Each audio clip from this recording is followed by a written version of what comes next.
Eu sempre acreditei que as lendas foram criadas para causar medo nas crianças, ou fazer com que as crianças respeitassem os seus pais e não fossem más.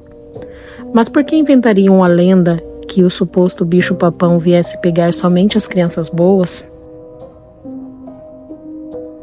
Talvez não seja só uma lenda, talvez seja um aviso que resistiu ao tempo, alertando todos aqueles que estiverem expostos a esse risco. O filme de hoje é baseado em uma lenda. Senhoras e senhores, apresento a vocês Bagman. And he said, your mom wants me to tell you there's no such thing as Batman. But I'm afraid I can't do that. Lançado no dia 27 de setembro de 2024 nos Estados Unidos e com a previsão de lançamento no Brasil para o dia 30 desse mês, Bagman me surpreendeu. Se você é o tipo de pessoa que não gosta de spoilers, sugiro que não assista a esse vídeo. Agora, se você não irá no lançamento ao cinema e gostaria de saber a história do filme de antemão, esse vídeo é ideal para você. This whole forest was basically one big copper mine. Kicked out half the product for the entire state before they finally dug the sucker dry. This was how you got down to the main entry shaft. Back when it was owned by the mining company. Who owns it now? Us? Now it belongs to Bagman. Dirigido por Cal McCarthy e tendo como protagonista Sam Claflin, esse filme conta a história de um casal que retorna à sua cidade natal após inúmeras tentativas fracassadas de empreendedorismo por parte do marido. Esse casal possui um filho chamado Jake. O marido se chama Patrick, ou Pat, e a esposa Karina. O ator Sam Claflin, ele é extremamente competente em fazer com que venhamos a sentir todo o sofrimento do protagonista. O sofrimento de uma tentativa de empreendedorismo fracassada, o sofrimento em voltar ao ponto inicial, que é a madeireira da família, e ser subordinado ao seu irmão mais velho, o sofrimento de ver dívidas se acumulando sem ele poder fazer nada, o sofrimento de uma tentativa de renegociação juntamente ao banco e essa tentativa ser negada. E o Sam, ele vai envolvendo a gente nesse sofrimento sem precisar verbalizar, somente atuando. A expressão caída, depressivo, mais quieto. Então, se você está acostumado a assistir o Sam Claflin nos filmes Jogos Vorazes, Como Eu Era Antes de Você e outros filmes, toda aquela virilidade dele, aqui você vai ver um Sam bem fragilizado e bem triste. E é diante desse cenário de muita dificuldade que o fantástico se manifesta.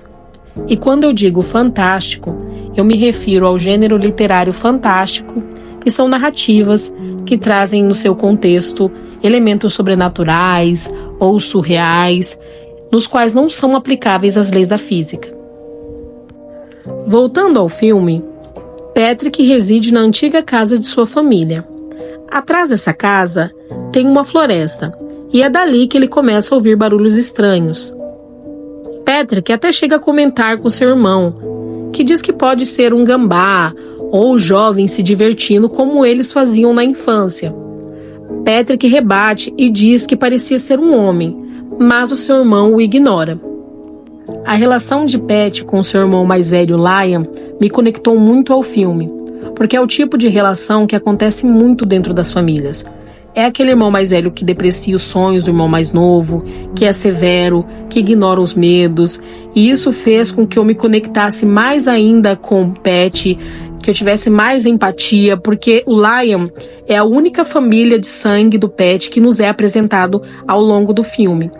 E o único membro da família do Pat é o que menos apoia ele, é o que menos você vê ao lado de Pat. E isso faz com que a gente tome partido do protagonista. Eu achei uma excelente escolha do diretor. O filme segue com várias situações ruins acontecendo na casa.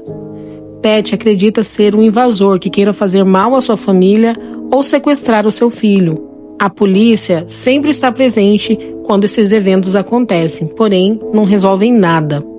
Chega até o ponto de Pat e sua esposa dormirem com Jake por medo de acontecer algo ao seu filho.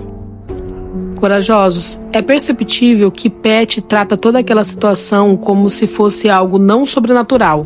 Por isso ele chama várias vezes a polícia até a sua casa. Porém, na atuação de Sam Claflin, você consegue perceber que ele está assustado e que ele esconde algo. Sim, ele sabe que ali está acontecendo algo sobrenatural. Uma coisa que me chamou muita atenção nesse filme e eu gostei foram as atitudes dos personagens. Por exemplo, em alguns filmes nós vemos que a criança está ali passando por algum momento difícil, correndo risco de vida, e mesmo assim os pais ainda deixam ela dormir sozinha. Nesse filme não vemos isso. Nós vemos os pais pegando o filho, levando para o quarto, dormindo com a criança no meio.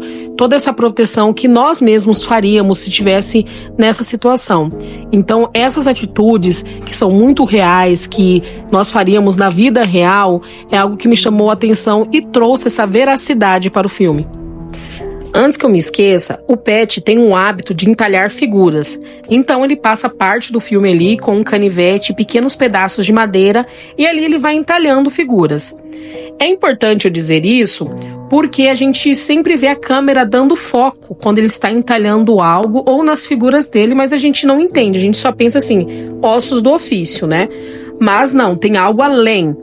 E aí, em determinado momento, ele recebe um e-mail do banco negando a prorrogação do pagamento do empréstimo e ele fica muito nervoso, joga esse canivete na mesa e ele se parte.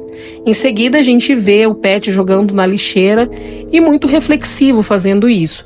E a gente também fica com algumas interrogações que serão explicadas nos próximos episódios do filme. E falando em manias, Jake tem mania de um brinquedo, uma flauta de madeira entalhada por Pat. Misteriosamente, essa flauta desaparece, mas mesmo Jake não pedindo a flauta a todo momento, Pat a procura desesperadamente. Isso também é explicado mais pra frente no filme. Seguindo a história, Pat e sua esposa estão incomodados com o fato de não conseguirem dormir longe do seu filho. Então, resolvem aceitar a sugestão de Laia e procuram a psicóloga que cuidou de Pat quando ele ainda era criança. Durante a consulta, a psicóloga diz que toda essa situação é reflexo de um trauma que Pat sofreu a infância inteira, o medo do homem do saco. A sugestão da psicóloga é que o casal deixasse seu filho com algum parente e fosse curtir a noite juntos. E é isso que Pat e sua esposa fazem. Deixam Jake com a irmã de Karina e vão curtir uma noite. Enquanto se arrumam para sair, Karina pergunta a Pat o que aconteceu com ele e Liam na entrada da mina quando eram crianças. Pat conta que sentiu que alguém cortou uma mecha de seu cabelo e diz que, segundo a lenda, o homem do saco começa a agir assim. Ele corta uma mecha do cabelo da criança para que nunca perca de vista. Enquanto Pat e Karina aproveitam a noite juntos, na casa de Anna, irmã de Karina, algo ruim acontece. Ela começa a ouvir alguns barulhos estranhos na babá eletrônica. Ela até chega a perguntar para o porteiro se está acontecendo algo diferente no andar. O porteiro diz que está tudo certo. De repente, ela escuta um barulho na porta. Quando ela olha pelo olho mágico, ela vê a face do Bagman. Quando o Bagman toca em uma pessoa, acontecem algumas reações no corpo dela. Muitas vezes ela fica inconsciente ou inválida, ou começa a convulsionar, espuma pela boca. E isso acontece com Anna quando ele enfim entra no apartamento dela. Ela desmaia e ele vai até Jake e apara uma mecha de cabelo dele. O filme corta então para os policiais já chegando no apartamento dela, Patrick e Karina também, ela saindo amparada, Jake no colo do policial. Nisso, o policial chega nele e fala que irão protegê-los, que ele irá para um lugar seguro. Então Patrick vai para a casa do irmão e os policiais ficam escoltando a casa. Seguros? Nem um pouco. Quando Pat vai se deitar, ele olha na babá eletrônica e vê Bagman sequestrando seu filho. Então começa uma perseguição implacável. Pat sai correndo atrás de Bagman e vê os policiais desacordados em transe, assim como a sua família. E ele corre atrás de Bagman desesperadamente, ouvindo a voz de Jake. O final da perseguição leva-o até aquela mina abandonada citada no começo desse vídeo. Ele entra e é guiado apenas pela voz do seu filho, até que ele chega em um local que podemos chamar de Santuário do Bagman. Ele vê o saco que Bagman coloca suas vítimas e abre na esperança de encontrar Jake. Mas Pat foi enganado. Lá tinha um boneco com aquele mesmo mecanismo das caixinhas de música, que ficava reproduzindo a voz de Jake. Pat fica devastado. De repente, surge Bagman e o ataca. Neste ponto temos mais uma surpresa do filme, porque a todo momento pensávamos que Bagman estava atrás de Jake, quando na verdade Bagman queria Pat. Pat pergunta para Bagman por que só após tanto tempo Bagman veio buscá-lo. Então, Bagman mostra para ele o canivete quebrado. Eu deixei para o final como uma surpresa para vocês. O canivete de Pat e a flauta de Jake funcionam como uma espécie de escudo contra o Bagman. Mas eu vou colocar um trecho do filme para vocês compreenderem melhor.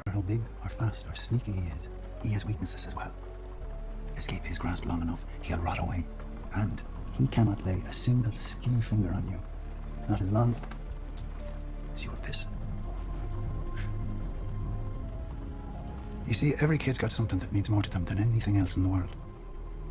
Something they love so much, it literally becomes a piece of who they are. And believe you me, a child's love can be a magical thing. It can turn even the humblest object into a totem of great power. Now you keep this close to your heart, and he cannot touch you. But lose it, or even worse, throw it away. Nas cenas finais do filme, Pat está caído ao chão, pois Bagman o atacou. Pat faz um esforço imenso para sair dali, pois ele achou a flauta de Jake. E como vocês viram, é a flauta que protegerá Jake dos ataques de Bagman. Quando Bagman percebe que Pat está levantando, ele o ataca novamente. Pat contra-ataca com um pedaço de seu canivete. Bagman se recolhe, o que permite que Pat fuja em direção à saída da mina. Com muito esforço, Pat está conseguindo sair da mina. Mas de repente, Bagman o ataca. Ele, vendo que não tem mais saída, pega a flauta de Jake e arremessa para fora da mina. E se entrega a Bagman. Em uma cena chocante, vemos Pat sendo colocado dentro do saco de Bagman. Em seguida, vemos os policiais e os parentes chegando até a mina. Karina vê a flauta de Jake e guarda. A cena final é a Karina se mudando com Jake daquela casa. Ela sabe que Bagman não vai parar. Então, ela entrega a flauta para Jake e começa a contar a história que o pai de Pat contou para ele. Fim de Bagman. Bom, corajosos, eu gostei bastante desse filme. Acredito que terão alguns apontamentos por parte da crítica, mas enquanto telespectadora, eu gostei muito. Eu trouxe o máximo de detalhes que eu pude trazer para vocês, por isso o vídeo ficou um pouco mais comprido. Eu também pensei nas pessoas que não querem ir ao cinema ver a estreia, então elas vão encontrar um dossiê do filme aqui. Eu espero que vocês tenham gostado. Um beijo e até o próximo episódio.